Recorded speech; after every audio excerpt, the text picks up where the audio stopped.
Okay, गौर करेंगे। आज हम लोग एसेसिंग रिस्क को स्टार्ट करेंगे। आज का हमारा टॉपिक है assessing risk. Show, assessing risk बोले तो रिस्क का असेसमेंट मीन्स आंकलन करना। ये जो हमारा मॉड्यूल 2 है, इस मॉड्यूल 2 के अंदर हम लोग जो है कि क्या समझने वाले हैं मीन्स की लर्निंग पॉइंट्स। मीन्स एलिमेंट को पढ़ के, इस एलिमेंट को स्टडी करके क्या क्या चीजें हम लोग सीखने वाले हैं, इसको समझेंगे। Very first, what is risk means जोखिम क्या होता है। सबसे पहले हम लोग समझेंगे कि जोखिम होता क्या है।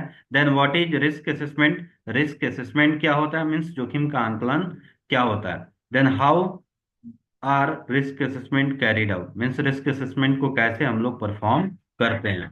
ठीक है। ये थ्री टॉपिक्स है जिसको हम लोग जो है कि इस पार्टिकुलर मॉड्यूल को पढ़ के समझेंगे।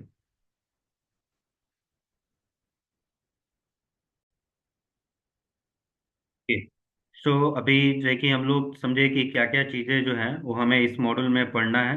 वेरी फर्स्ट हम लोग समझेंगे कि रिस्क क्या होता है, रिस्क असेसमेंट क्या होता है, और रिस्क असेसमेंट को कैसे हम लोग परफॉर्म करते हैं। Very first, risk. What is risk, risk क्या होता है। जैसे अभी आपको पिक्चर दिख रहा है कि ये पर्सन क्या कर रहे हैं, ड्राइविंग कर रहे हैं। सो ड्राइविंग कर रहे हैं, इसमें कुछ रिस्क नजर आ रहा है। रिस्क, रिस्क बोले तो what do we really mean by risk means risk का मतलब क्या होता है, हम लोग क्या समझते हैं रिस्क क्या होता है। सो अभी यहाँ पिक्चर देखिए, ये एक डिस्ट्रीब्यूशन लिमिटेड है। एक्चुअली क्या है, यहाँ पे क्या नजर आ रहा है आपको। यहाँ पे आपको जो है कि बादल नजर आ रहा है। ठीक है। यहाँ पे क्या नजर आ रहा है, जो भी रूफ है वो क्रैक्स है ना। और यहाँ पे क्या किया गया है, जो भी इलेक्ट्रॉनिक आइटम है उसको स्टोर करके रखा गया है। बारिश होगा, बारिश होगा, बारिश होगा तो क्या होगा, रूफ से पानी आएगा क्योंकि रूफ क्रैक्स है। और वो पानी किधर गिरेगा, टेबल पे, टेबल के साथ साथ हमारे इलेक्ट्रॉनिक आइटम्स पे गिरेगा ना जी। इसमें रिस्क क्या नजर आया, रिस्क क्या नजर आया, बादल है, रूफ क्रैक्स है, ठीक है, पानी आ रहा है। रिस्क क्या है, रिस्क है कि हमारा इलेक्ट्रॉनिक आइटम खराब हो सकता है। ठीक है। मीन्स पर्टिकुलर जो भी हैजर्ड है उससे नुकसान पहुंचने का जो संभावना है। ठीक है। और उससे मिलने वाला जो परिणाम है उसको हम लोग क्या बोल रहे हैं, रिस्क बोल रहे हैं। ठीक है। मीन्स संभावना है कि बारिश होगा, और बारिश होगा तो परिणाम क्या मिलेगा, हमारे इलेक्ट्रॉनिक आइटम डैमेज हो सकता है, जैसे ये टीवी है, डैमेज हो सकता है। ये क्या है, रिस्क है। कर है to ensure a safe work environment you need to understand the exact definition of risk. कह रहा है कि आप अगर वर्क प्लेस को सेफ करना चाहते हैं, सेफ रखना चाहते हैं, आप वर्क प्लेस पे सेफ्टी को सुनिश्चित करना चाहते हैं, तो सबसे पहले आपको ये समझना पड़ेगा कि एक्चुअली रिस्क होता क्या है। कह रहा है to define risk we first need to take a look at a few basic term. कह रहा है रिस्क को डिफाइन करने के लिए पहले हमें जो है कि जरूरी है कि कुछ हम लोग बेसिक टर्म्स के ऊपर जो है कि फोकस करें। जैसे कि very first, hazard. Hazard is anything that has the potential to cause harm. Hazard का मतलब होता है खतरा। कह रहा है खतरा कुछ भी हो सकता है जो क्षमता रखता हो नुकसान पहुंचाने का। जैसे कि अभी ये जो मशीन है, इस मशीन के कांटेक्ट में रोटेटिंग जो है कि जो भी इसका बिट है, इसके कांटेक्ट में अगर हमारा हाथ आता है, जो है कि इंजरी हो सकता है। अभी ये जो फ्लोर पे पोर्ट होल्स हैं, अगर हम इसके कांटेक्ट में आते हैं तो भी हमें इंजरी हो सकता है।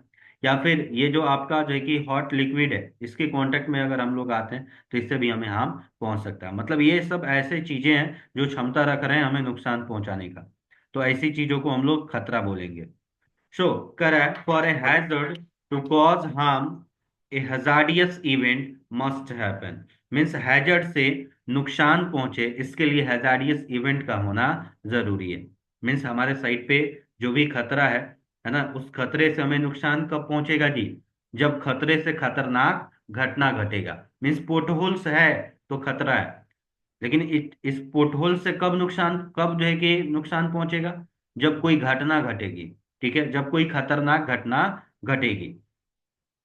ठीक है, जैसे अभी यहाँ पे क्या हुआ, खतरनाक घटना घटा ना जी।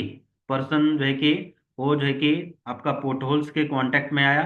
ठीक है, सो ये क्या हो गया, एक घटना घट गई। जैसे कि अभी कोई भी गड्ढा है, अगर आप उसके कांटेक्ट में आए तो क्या हो गया, एक घटना घटा। गड्ढा है तो खतरा है, उसके कांटेक्ट में हम आ गए, है ना, तो एक घटना घटेगी। मीन्स एक जो है कि खतरनाक घटना घटेगी, जिसको इंग्लिश में हैजार्डियस इवेंट बोलते हैं। अब इस इवेंट में क्या है जी, संभावना है। The likelihood is the chance that the hazardous event will occur. Means यहाँ पे क्या है जी, संभावना है कि जो भी हमारा हैजर्ड है उससे हैजार्डियस इवेंट हो सकता है। मीन्स जो पोर्ट होल्स है उससे हमें हार्म कब पहुंचेगा, जब हैजार्डियस इवेंट होगा। सो पोर्ट होल्स है तो संभावना है कि उससे हैजार्डियस इवेंट हो सकता है। ठीक है, और अगर हैजार्डियस इवेंट होगा, so the consequence is the outcome of the hazardous event. सो परिणाम क्या है हैजार्डियस इवेंट के, हैजार्डियस इवेंट से जो मिलने वाला जो रिजल्ट है उसको हम लोग क्या बोलते हैं, कॉन्सिक्वेंस बोलते हैं।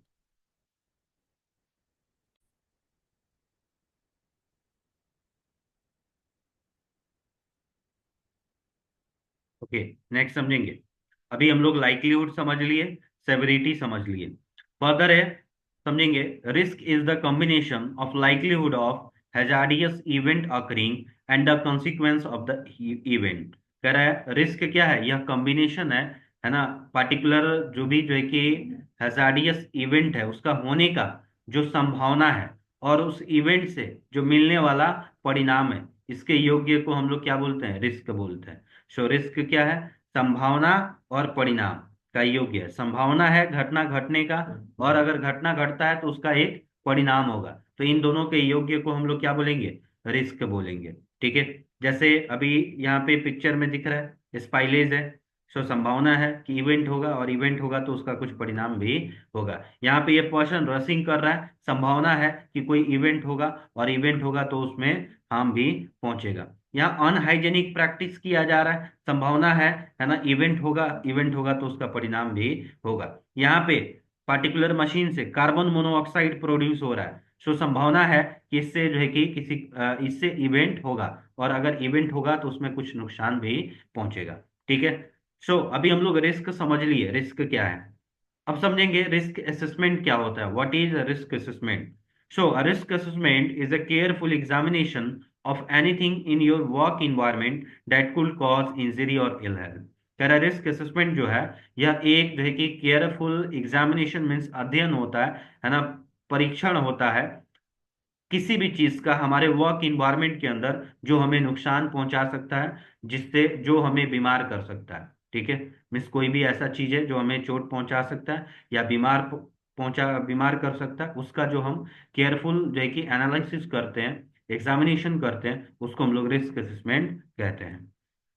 शुक्र है, risk assessment help to protect you. Risk assessment जो है ये आपको प्रोटेक्ट करने में मदद करता है, योर वर्कफोर्स एंड अदर। साथ साथ आपके जो भी वर्कफोर्स है, ठीक है, मीन्स काम करने वाले जो भी लोग हैं, और अदर जो भी पर्सन है उनको भी प्रोटेक्ट करने में मदद करता है। इसके अलावा आपके बिजनेस को भी प्रोटेक्ट करता है। ठीक है, मीन्स रिस्क असेसमेंट आपको भी प्रोटेक्ट करता है, आपके पूरे जो है कि वर्कफोर्स मीन्स आपके पूरे टीम को प्रोटेक्ट करता है, आपके आजू बाजू जो अदर पर्सन होते हैं, जो पब्लिक मेंबर होते हैं, उनको भी प्रोटेक्ट करता है, साथ साथ आपके बिजनेस को भी प्रोटेक्ट करता है। सो समझेंगे further, how are risk assessment carried out. Risk assessment हम कैसे परफॉर्म करते हैं, मीन्स रिस्क असेसमेंट कैसे करते हैं। जैसे सपोज दैट अभी ये क्लीनर्स हैं, है ना जी, इनका काम क्या है जी, क्लीनिंग करना। सो अभी क्लीनिंग के लिए अगर हमें रिस्क असेसमेंट करना हो तो सबसे पहले किस चीज के ऊपर कंसीडर करेंगे, लोकेशन के ऊपर, कि हमें जो है कि क्लीनिंग करना किधर है। मीन्स हमारा लोकेशन क्या है, अगर हमें रिस्क असेसमेंट करना है तो सबसे पहले टास्क क्लियर है कि हमारा टास्क क्या है, क्लीनिंग है। सो सबसे पहले लोकेशन डिसाइड करेंगे कि इधर हमें इस टास्क को परफॉर्म करना है। देन किस तरीके के लोग इस टास्क को परफॉर्म करेंगे, कौन कौन सा इक्विपमेंट का जो है कि रिक्वायरमेंट होगा टास्क को परफॉर्म करने के लिए, और एक्चुअली एक्टिविटी हमें कैसे परफॉर्म करना होगा। ठीक है, ये 4 फैक्टर्स हैं। अभी इन 4 फैक्टर्स में क्या है जी, हम लोग रिस्क को आइडेंटिफाई करेंगे। जैसे अभी क्लीनिंग क्या है जी, किधर किया जा रहा है, हाइट पे, ऊंचाई पे जाके, सीढ़ी से ऊंचाई पे जाके काम की क्लीनिंग किया जा रहा है। ठीक है। सो कह रहा है व्हाट आर द हैजर्ड, यहाँ पे खतरा क्या है, खतरा क्या है जी, हाइट, वर्क एट हाइट क्या है यहाँ पे, हैजर्ड है। So who might be harm, किसको नुकसान पहुंचेगा इससे, जो क्लीनर्स हैं, जो नियर बाई पर्सन है। How might they B harm, कैसे नुकसान पहुंच सकता है जी, ऊंचाई से नीचे गिरने की वजह से, सीढ़ी से नीचे गिरने की वजह से। करा एस्टिमेट द रिस्क, आपको क्या करना है, रिस्क को एस्टिमेट करना है। You need to consider two thing, आपको दो चीजों पे ध्यान देने की आवश्यकता है। पहला, how likely is it that something could go wrong, है ना, मीन्स आपको ये कंसीडर करना है कि कितना संभावना है कि इधर कुछ गलत हो सकता है। मीन्स जो ये क्लीनिंग जॉब है, इस क्लीनिंग जॉब के दौरान कुछ गलत होने का कितना संभावना है, मतलब इवेंट का होने का कितना संभावना है। And how serious could the outcome be, और इसका कितना गंभीर परिणाम हो सकता है। मीन्स संभावना कितना है और परिणाम क्या हो सकता है। ठीक है, ये दो चीज आपको, जो है कि दो चीज के ऊपर आपको फोकस करने की जरूरत है जब आप रिस्क को एस्टिमेट करेंगे। सो वेरी फर्स्ट, लाइक्लीहुड को चेक करेंगे, संभावना कितना है। अभी ये लेडर पे चढ़ के काम कर रहे हैं, तो संभावना किस चीज का है, फॉल होने का, गिरने का संभावना। अभी पहला लेडर आपको जो पिक्चर में दिख रहा है, अभी क्या है? ये वेल मेंटेन लेडर है। इसमें क्या बोलेंगे, अभी इस लेडर से गिरने का संभावना कम है। ठीक है। बट अभी जो सेकेंड लेडर आपको नजर आ रहा है, अभी क्या है जी, ये लेडर को देखेंगे, अभी इसमें आपका जो है कि जो फुट स्लिप है वो मेंशन, वो नहीं है, लेडर को टॉप से टाइज नहीं किया गया। इसके रंग्स जो है ना, जो अपर रंग्स हैं वो डैमेज है। ठीक है। अभी क्या बोलेंगे, अभी एक लेवल पे जाने के बाद, ठीक है, अभी ये लेटर क्या है जी, सुटेबल नहीं होगा। मीन्स इसको हम लोग बोल सकते हैं कि इसमें मीडियम रिस्क है। ठीक है। अभी जो थर्ड आपको लेडर पिक्चर में दिख रहा है, अभी इस लेडर का क्या है जी, कई रंग्स ब्रोकन है। ठीक है। ये जो लेडर है, इसकी जो है कि जो हाइट है वो भी प्रॉपर नहीं है, इसको प्रॉपर सिक्योर नहीं किया गया। अभी इस पे काम करेंगे तो फॉल होने का जो संभावना है वो कितना है जी, हाई है, मतलब ज्यादा है। लो मीडियम हाई संभावना हम लोग चेक करते हैं, तो हम लोग जो है कि लो मीडियम हाई क्वालिटी के बेसिस पे चेक करते हैं। ठीक है। अब ये जो लो मीडियम हाई है, इसको हम लोग नंबर सिस्टम में 1 2 3 भी कहते हैं। 1 का मतलब होता है लो, 2 का मतलब होता है मीडियम, और 3 का मतलब होता है हाई। ठीक है। अब दूसरे तरफ अगर हम लोग कॉन्सिक्वेंस को निकालें, तो कॉन्सिक्वेंस मीन्स परिणाम। अगर आप ऊंचाई पे काम करने जा रहे हैं, कोई भी जॉब, जैसे कि अभी यहाँ पेंटिंग हो रहा है, तो क्या परिणाम मिलेगा।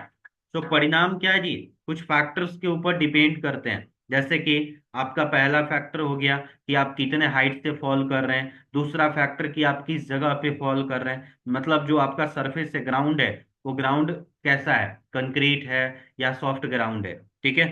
सपोज दैट अगर क्या है जी, वर्कर जो है कि बॉटम रंग से फॉल करता है, तो परिणाम क्या होगा जी, लो होगा। अगर मिड से फॉल करता है तो मीडियम होगा। अगर सबसे ऊंचे जो है कि लेवल से फॉल करता है ना, तो क्या होगा, परिणाम हाई होगा। ठीक है। अभी इस लो मीडियम हाई को भी हम लोग नंबर में 1 2 3 कहते हैं। ठीक है। अब जब हम लोग रिस्क इवेल्युएशन करेंगे, तो एक तरफ लाइक्लीहुड और दूसरी तरफ सेवरिटी को कैलकुलेट करते हैं। ठीक है। तो अब देखिए यहाँ पे एक जो है कि टेबल दिख रहा है, इसको रिस्क मैट्रिक बोलते हैं, है ना, 1 2 3 1 2 3 दिया हुआ है। अब हम लोग जब कैलकुलेट करते हैं, जैसे मान लीजिए हम लोग बोले संभावना 1 है, अब परिणाम 2 हो सकता है, मतलब संभावना लो है तो 1 है, अब परिणाम मीडियम है ना जी, तो 2 है। ठीक है। 1:2 कितना आ गया आपका, टोटल टोटल रेटिंग कितना आया, 2 आया। ठीक है। इसी तरीके से अभी ये जो 3/3 का टेबल है, इसमें 1 से लेके 2 तक का जो आपका रेटिंग है, जो ग्रीन में डिनोट किया गया है, ग्रीन का मतलब क्या है जी, लो है। येलो में जो है, जैसे 3 4 येलो में है, तो इसका मतलब क्या है, मीडियम है रिस्क। और जो रेड में है 6 to 9, इसका मतलब है कि रिस्क आपका क्या है जी, हाई है। ठीक है। करा now that you have estimated the risk, what are you going to do about it. करा आप रिस्क को एस्टिमेट कर लिए, अब इसके लिए आप क्या करने जाएंगे।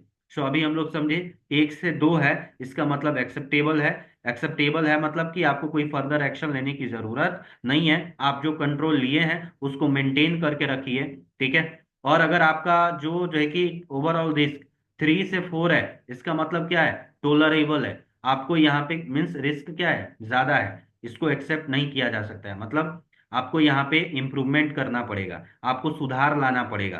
ठीक है। और अगर आपका टोटल रिस्क 6 to 9 है, इसका मतलब है अनएक्सेप्टेबल है। इस कंडीशन में आपको तुरंत एक्शन लेना पड़ेगा, तुरंत कंट्रोल मेजर अप्लाई करना पड़ेगा। ठीक है। So estimate the risk, risk को हम जब एस्टिमेट करते हैं तो अभी हम लोग 3x3 का टेबल देखें। तो जैसे 3x3 का टेबल देखें, वैसे ही 5x5 का भी टेबल होता है और 10x10 का भी टेबल होता है। अब 5x5 में क्या होता है जी, एक का मतलब होता है वेरी अनलाइकली, मतलब बिल्कुल संभावना नहीं है। 2 का मतलब होता है अनलाइकली, मतलब संभावना नहीं है। 3 का मतलब होता है फेयरली लाइकली, है ना, मतलब थोड़ा संभावना है ना जी। 4 का मतलब लाइकली, मतलब संभावना है। और 5 का मतलब होता है वेरी लाइकली, मतलब बहुत ज्यादा संभावना है। ठीक है। इसी तरीके से परिणाम में भी है, 1 का मतलब होता है इनसिग्निफिकेंट, है ना, मीन्स जो है कि इंजरी हुआ बट जो है कि क्या है जी, अभी वो तुरंत जो है कि कुछ समय बाद ऑटोमेटिक रिकवर हो गया, दैट इज इनसिग्निफिकेंट। 2 का मतलब होता है माइनर, माइनर मीन्स कुछ छिल गया, घस गया, ठीक है, दैट इज माइनर, जिसको फर्स्ट एड ट्रीटमेंट से ठीक कर सकते हैं। 3 का मतलब है मॉडरेट, मॉडरेट मतलब आपको इंजरी हुआ जिसको रिकवर होने में 7 दिन से ज्यादा समय लगेगा। ठीक है। लेकिन क्या है जी, अभी वो इंजरी भी जो है कि ऐसा इंजरी नहीं है जिससे कि जो है कि आपका पार्टिकुलर जो भी बॉडी पार्ट है वो जो है कि वो प्रॉपर फंक्शन नहीं करेगा, या फिर उसके वजह से बहुत ज्यादा आपको क्या होगा, डिस्टरबेंस होगा, है ना, फिजिकली या मेंटली। बट 4 का मतलब क्या है, मेजर इंजरी, जैसे हाथ का टूट जाना, पाँव का टूट जाना, सर का फट जाना, जिसके वजह से क्या होगा, फिजिकली और मेंटली भी हमें हार्म पहुंचेगा, और ये लंबा टाइम इसको चाहिए रिकवर होने के लिए। और 5 का मतलब होता है कैटेस्ट्रोफिक, मतलब डेथ, मृत्यु। ठीक है। तो अभी 3x3 का टेबल देखें, ये 5x5 का टेबल है। अब इसमें जो हमारा रेटिंग आएगा, जैसे 3x3 में ओवरऑल लास्ट रेटिंग 9 था, हाईएस्ट रेटिंग, अब 5x5 है तो लास्ट रेटिंग क्या जाएगा, 25 जाएगा। ठीक है। इसी तरीके से 10x10 में 100 जाता है। सो अब यहाँ पे कैलकुलेशन जो हम लोग करते हैं, अगर हमारा ओवरऑल रिस्क 1 से 4 के बीच में है तो एक्सेप्टेबल है, यहाँ भी हमें कुछ एक्शन लेने की जरूरत नहीं है, जो कंट्रोल लिए हैं उसको मेंटेन करना है। अगर 5 to 9 के बीच में है तो यहाँ पे हमें क्या करना पड़ेगा, इंप्रूवमेंट के लिए, है ना, नेक्स्ट रिव्यू में कंसीडर करना पड़ेगा, मतलब जब अगला हम लोग रिव्यू करेंगे तो उस समय हमें कुछ और इंप्रूवमेंट करना पड़ेगा। और अगर हमारा ओवरऑल रिस्क 10 से 16 के बीच में है तो इसका मतलब है टोलरेबल है, यहाँ पे हमें इम्प्रूवमेंट करना पड़ेगा पार्टिकुलर एक टाइम स्केल के अंदर। ठीक है, मतलब with in a dead line हमें जो है कि इम्प्रूवमेंट करना पड़ेगा। और अगर टोटल रिस्क 17 से 25 के बीच में है तो इसका मतलब है अनएक्सेप्टेबल है, हमें तुरंत अपने एक्टिविटी को रोकना पड़ेगा और जो है कि इमीडिएट इम्प्रूवमेंट करना पड़ेगा। ठीक है, मतलब तुरंत सुधार करना पड़ेगा।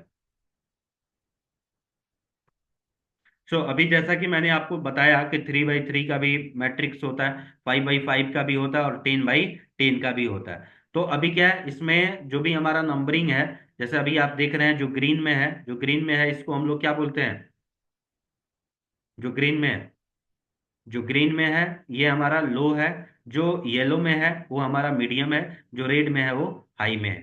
ठीक है। सो फर्दर स्टेप होता है हमारा रिकॉर्ड योर फाइंडिंग। ठीक है, मीन्स जो भी हमने अभी तक रिस्क असेसमेंट प्रोसेस में किया, मीन्स हम लोग आइडेंटिफाई किए कि किस लोकेशन पे हमें जॉब परफॉर्म करना है, कौन सा इक्विपमेंट की आवश्यकता होगी, कौन से लोग इस टास्क को परफॉर्म करेंगे, एक्चुअली हमारा वर्क क्या है। ठीक है। देन जो है कि इस वर्क में हैजर्ड क्या है, इस हैजर्ड से किसको नुकसान पहुंचेगा, कैसे नुकसान पहुंचेगा।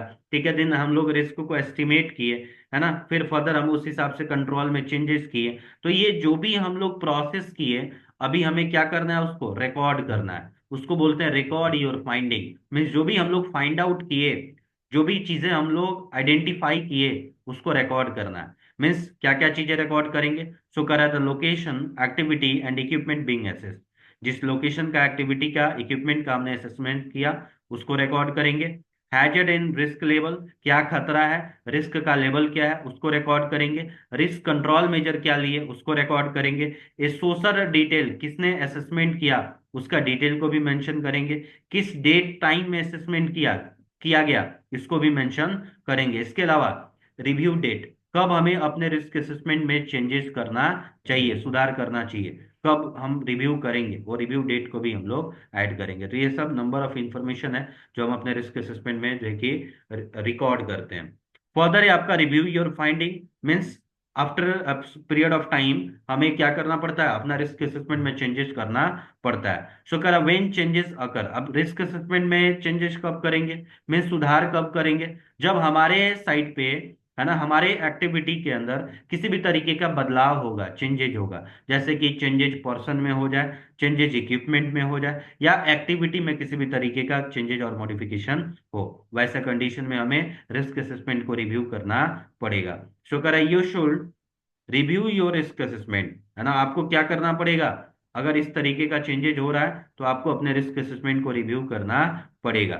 सो कह रहा है it is a legal requirement to review risk assessment, to review assessment regularly, कह रहा है कि यह एक कानूनी आवश्यकता होती है ना जी, हर एक कंपनीज के लिए कि आप रिस्क असेसमेंट को रिव्यू कीजिए, है ना, समय समय पे रिस्क असेसमेंट को रिव्यू करना यह एक कानूनी आवश्यकता होती है। फर्दर कर रहा है tips to improve your risk assessment, है ना, कुछ टिप्स दिया जा रहा है जिससे कि आप अपने रिस्क असेसमेंट को रिव्यू कर सकते हैं, सॉरी इम्प्रूव कर सकते हैं। सो क्या करना है रिस्क असेसमेंट को इम्प्रूव करने के लिए, make sure it's suitable and sufficient, आपको कंसीडर करना है कि जो भी आप रिस्क असेसमेंट कर रहे हैं ये आपके साइट के लिए, है ना जी, सुटेबल और सफिशिएंट है या नहीं, ठीक है, मीन्स एडिक्वेट है या नहीं है। Then better data help make better judgement, आपके पास प्रॉपर इंफॉर्मेशन होना चाहिए क्योंकि प्रॉपर इंफॉर्मेशन के बेसिस पे आप प्रॉपर जो है कि जजमेंट मीन्स डिसीजन ले सकते हैं। Involve the people it's likely to affect, जिन लोगों को जो है कि हैजर्ड से नुकसान पहुंच सकता है उन लोगों को भी आपको रिस्क असेसमेंट टीम के अंदर शामिल करना चाहिए, ठीक है, क्योंकि जब आप उन लोगों को इसमें इन्वॉल्व करेंगे इस तरीके के प्रोसेस में तो क्या होगा जी, उनका जो है कि परसेप्शन लेवल, उनका अंडरस्टैंडिंग लेवल, उनका अवेयरनेस लेवल, है ना जी, बढ़ेगा, जिससे कि वो समझ पाएंगे कि साइट पे क्या कंट्रोल्स लिया जा रहा है और ये कंट्रोल हमारे लिए कितना इंपॉर्टेंट और कितना इफेक्टिव है, ठीक है। फर्दर करा है कंडीशन में vary from site to site, अभी क्या है जी, अभी सपोज दैट अभी हमारा साइट पे एक्सकवेशन चल रहा है, सेम एक्सकवेशन किसी दूसरे साइट पे चल रहा है, तो एक्टिविटी तो सेम है लेकिन साइट का कंडीशन क्या है जी, सिमिलर नहीं हो सकता, ठीक है। शो रिस्क असेसमेंट क्या है जी, हमारा जो वर्क प्लेस है, वर्क प्लेस का जो कंडीशन है, जो सिचुएशन है उसके अकॉर्डिंग किया जाना चाहिए ताकि हमारा असेसमेंट हमारे वर्क प्लेस के लिए प्रैक्टिकेबल हो सके। Then consider on the spot assessment, हमेशा हमें स्पॉट असेसमेंट के ऊपर फोकस करना चाहिए, ऐसा नहीं कि हम ऑफिस में ही बैठ के ये जो है कि कंसीडर कर रहे हैं कि हमारा वर्क प्लेस का सिचुएशन ऐसा है, कंडीशन ऐसा है ना, मीन्स एजम्पशन कर रहे हैं, एज्यूम कर रहे हैं, एज्यूम करके हम, है ना जी, ऑफिस असेसमेंट परफॉर्म कर रहे हैं, ठीक है, ऐसा नहीं होना चाहिए। आपको स्पॉट चेक करना है, आपको साइट पे जाना है, साइट के कंडीशन को ऑब्जर्व करना है, उस बेसिस पे आपको जो है कि हैजर्ड और रिस्क को क्लैरिफाई करके एस्टिमेट करके आपको कंट्रोल मेजर लेना है, ठीक है। मीन्स ये सब क्या है, कुछ फैक्टर्स हैं जिसके ऊपर कंसीडर करते हुए आप अपने वर्कप्लेस के लिए रिस्क असेसमेंट को इफेक्टिव बना सकते हैं, सुटेबल बना सकते हैं, उसको इम्प्रूव कर सकते हैं, ठीक है। सो अभी आपको क्या करना है, अभी हम लोग एसेसिंग रिस्क समझे कि रिस्क को हम लोग कैसे एसेस करेंगे, रिस्क का आंकलन कैसे करेंगे। So put risk assessment into practice, अब आपको रिस्क असेसमेंट को प्रैक्टिस में लेना है। यहाँ पे देखिए बहुत सारा साइट का कंडीशन दिया हुआ है, जैसे ये एक जो है कि आपका वर्क स्टेशन हो गया, अभी यहाँ पे बहुत सारा चीज मेंशन है जो कि अनसेफ है, असुरक्षित है, जिसके वजह से एक्सीडेंट हो सकता है, जिसको हम लोग हैजर्ड बोलते हैं। सो अभी आपको इस ऑफिस का रिस्क असेसमेंट परफॉर्म करना है, मीन्स रिस्क को एसेस करना है। ये एक मैन्युफैक्चरिंग जो है कि लाइन जो है कि वर्कर है, प्रोडक्शन लाइन वर्कर है ना, जो पैकेजिंग का जो है कि जॉब परफॉर्म कर रहे हैं। सो यहाँ पे क्या है जी, ये यहाँ पे इस टास्क के अंदर क्या हैजर्ड है ना, और इस टास्क के लिए आपको रिस्क को एसेस करना है। थर्ड पिक्चर कंस्ट्रक्शन साइट नजर आ रहा है, यहाँ पे डिफरेंट एक्टिविटी को परफॉर्म किया जा रहा है, सो अभी इसका भी आपको असेसमेंट परफॉर्म करना है कि यहाँ पे क्या हैजर्ड है, क्या रिस्क है, रिस्क का असेसमेंट करेंगे आप लोग, है ना, रिस्क का लेवल कितना है, ठीक है। सो ये थ्री पिक्चर्स जो है, ये आपके लिए मैं थ्री टास्क दे रहा हूँ जिसको आपको कंप्लीट करना है। अभी ये जो हम लोग पार्टिकुलर एसेसिंग रिस्क पढ़े, इसमें हम लोग क्या क्या चीजें सीखे, एक बार रिकैप करेंगे। सबसे पहले हम लोग समझे कि रिस्क क्या होता है। सो रिस्क क्या होता है, संभावना और परिणाम का योग्य होता है। फर्दर हम लोग समझे रिस्क असेसमेंट क्या होता है। तो रिस्क असेसमेंट एक प्रोसेस होता है जिससे हम लोग हैजर्ड को आइडेंटिफाई करते हैं, रिस्क को इवेलुएट करते हैं, फिर उस हिसाब से कंट्रोल मेजर को लेते हैं। ठीक है। फर्दर हम लोग समझिए कि रिस्क असेसमेंट को कैसे किया जाता है। सो रिस्क असेसमेंट को करने के लिए हम लोग लिस्ट ऑफ जो है कि टास्क को प्रिपेयर करते हैं, लाइक लोकेशन, इक्विपमेंट और पोर्शन, और टास्क क्या परफॉर्म करना है, देन उसके अंदर क्या हैजर्ड है, किसको नुकसान पहुंचेगा, कैसे नुकसान पहुंचेगा, है ना जी। देन जो है कि रिस्क को एस्टिमेट करते हैं, उसके अंदर लाइक्लीहुड कितना है, सेवरिटी क्या हो सकता है।